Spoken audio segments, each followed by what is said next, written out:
வணக்கம். ஆன்மீக தகவல். இன்று நாம் தெரிஞ்சுக்க போகிறது விஷ்ணுபதி புண்ணிய காலம் பற்றி. வாங்க பார்க்கலாம். விஷ்ணுபதி புண்ணிய காலங்கிறது வருடத்துக்கு 4 நாட்கள் வரும். பெருமாளுக்கு உகந்த தினமாக கருதப்படுது.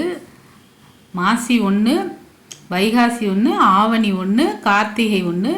தமிழ் மாத பிறப்பு 1ஆம் தேதி விடிய காலையில் 1:30 மணிலேருந்து 10:30 மணி வரைக்கும் இருக்கிறது தான் விஷ்ணுபதி புண்ணிய காலம் என்பது. இந்த காலகட்டத்தில் கோயிலுக்கு சென்று காலையில் நட திறந்தோன்னே டைம் பார்த்துட்டு சென்று 27 முறை கொடிமரத்தோட வளம் வந்து 27 மல்லிகை பூவோ இல்லை ரோஜா பூ ஏதோ ஒரு பூவை வச்சு சுற்றி வந்தால் சாமி தரிசனம் செஞ்சால் சகல ஐஸ்வர்யங்களும் நமக்கு கிடைக்கும் என்பது ஐதீகம். அதனால் முந்தியெல்லாம் இது அனைவருக்கும் அவ்வளோவா பிரபலமாக தெரியாது. இப்போ இந்த சேனலில் அதிலலாம் வர்றதுனால எல்லாருக்கும் தெரியுது. அதனால் எல்லோரும் போய் சுற்றுறாங்க.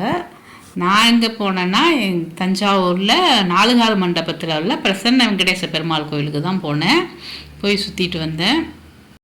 விஷ்ணுபதி புண்ணிய காலங்கிறது பெருமாளுக்கு உகந்த காலமாக கருதப்படுது. அதனால் இந்த நேரத்தில் போய் நம்ம அங்கே சாமி தரிசனம் பண்ணிவிட்டு 27 மலர்கள் வச்சு 27 சுற்றிட்டு நம்ம வேண்டிக்கிட்டு நம்ம குடும்பத்துக்கோ படிப்புக்கோ ஏதோ ஒரு இதுக்கு ஒரு திருமணத்துக்கோ எதுக்கோ ஒன்றுக்கு நல்லபடியாக வேண்டிக்கிட்டு வந்தால் எல்லாருக்கும் கை கூடுறது நம்பிக்கை. நீங்களும் போங்க, போய் சுற்றிட்டு வாங்க. அடுத்த வாட்டி கார்த்திகை 1 அது மாதிரி போய் நல்லபடியாக சுற்றிட்டு வாங்க. கொடிமரத்தை பார்த்துக்கோங்க, சாமி நல்லபடியாக கும்பிடுங்க. அடுத்த முறை நீங்களும் இந்த மாதிரி சுற்றிட்டு நல்லபடியாக வணங்கிட்டு நம்மளும் நம்ம குடும்பமும் நல்லாயிருப்போம். நன்றி. மற்றும் ஒரு ஆன்மீக தகவலுடன் உங்களை சந்திக்கிறேன்.